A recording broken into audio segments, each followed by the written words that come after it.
C'est la sélection culturelle de Naïma Bencheman. Bonsoir Naïma. Bonsoir Wendy Bouchard. Et merci de nous concocter pendant cette période de confinement qui au moins durera jusqu'au 15 avril un petit agenda puisque les musées sont fermés. On peut continuer par exemple à se cultiver grâce à Instagram. Mardi, je vous propose de vous nourrir et de vous amuser grâce au très talentueux Johannes Farr, connu pour sa série de BD La fille du rabbin. Lui qui sait mieux que personne croquer et mettre en image nos petits travers. Le chat du rabbin surtout, mais la fille aussi. Exactement, le chat du rabbin.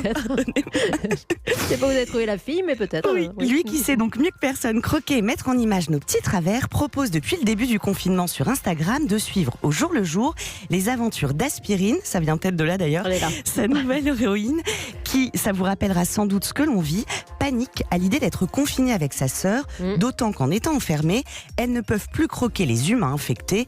Bref, vous l'aurez compris, une belle allégorie du Covid-19 à mourir de rire. Mercredi, d'habitude vous nous emmenez au cinéma, mais là vous nous proposez de regarder un petit spectacle bien au chaud à la maison. Alors mercredi, je vous propose de vous évader dans l'espace, rien que ça. Et si pour vous changer les idées et prendre une belle bouffée d'oxygène, vous décolliez pour l'intérieur d'une station spatiale. Génial. Alors, pour aider petits et grands à ne pas trop déprimer même s'ils sont forcés de rester chez eux, la Cité de l'Espace à Toulouse a eu cette bonne idée de partager sur son site les conseils de grands astronautes. N'est-ce pas d'ailleurs les plus grands professionnels du confinement? Au menu, des expériences ludiques que vous pourrez réaliser seul ou en famille. Parfait. Jeudi, en période de confinement, la littérature reste évidemment le loisir le plus accessible au plus grand nombre. Et oui, et justement, pourquoi ne pas profiter de son temps confiné pour lire ou pour écrire? Le festival L'Île Noire, un festival littéraire, propose en cette difficile période de confinement à des auteurs d'écrire, justement, autour de l'idée du confinement. Résultat des courses, des intrigues courtes, sombres, intrigantes, publiées chaque jour sur le site polarsurogaronne.fr à 12h30 précise, de quoi frissonner et s'évader. Pas mal. Et puis vendredi, d'habitude on se quitte en musique. La musique c'est indispensable. Même si de nombreux concerts ont été annulés, les artistes, on le sait, s'adaptent et proposent des concerts virtuels. Maintenant, il y a carrément des festivals qui sont mis en place. Par exemple, la semaine prochaine se tiendra le Sofa Festival.